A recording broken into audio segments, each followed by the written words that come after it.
وسط خلیج سان فرانسیسکو جزیره مخوف قرار داشت. آلکاتراز، زندانی که همه میگفتند غیر قابل فراره. اینجا جایی بود برای خطرناکترین مجرمان آمریکا. با دیوارهایی بلند و برج‌های همیشه بیدار. سلول‌ها تنگ، تاریک و پر از سکوت سنگین.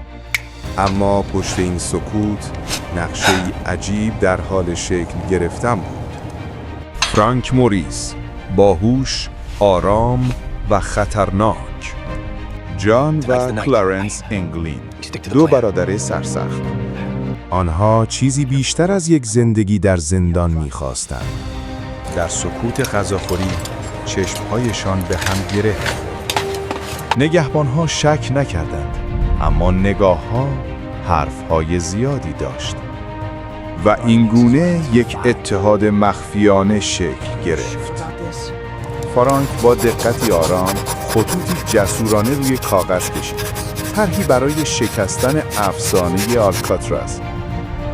دیوار سلول، تنها سد راه آزادی.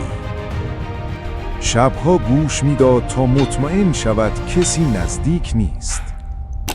اولین ضربه قاشق آغاز راهی خطرناک بود. هر تکه سیمان کوچک امیدی تازه به وجود می‌آورد. با تکه‌ای مقوای کهنه سوراخ را پنهان می‌کردند. انگار هرگز وجود نداشت.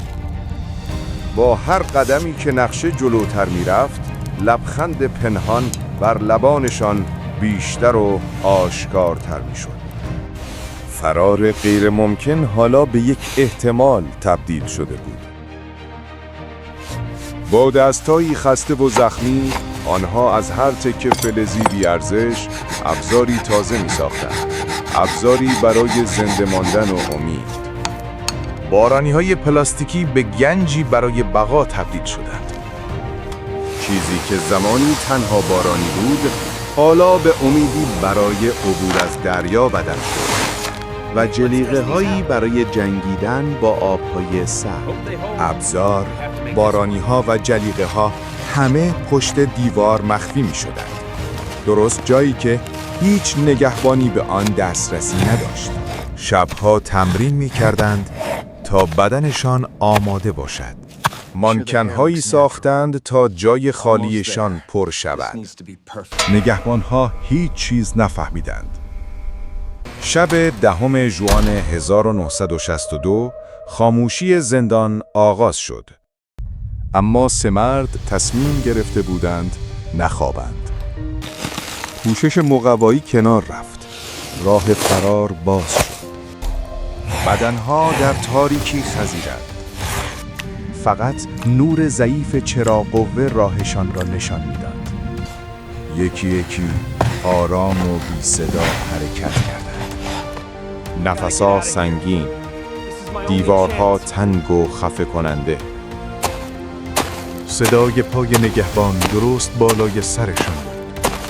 از همان راهروی پنهانی با زحمت از لوله‌های فلزی بالا کشیدند تا به بالاترین طبقه برسند. از شکاف سقف بالا زدند و بعد از ساعتها خود را روی پشتبام زندان یافتند.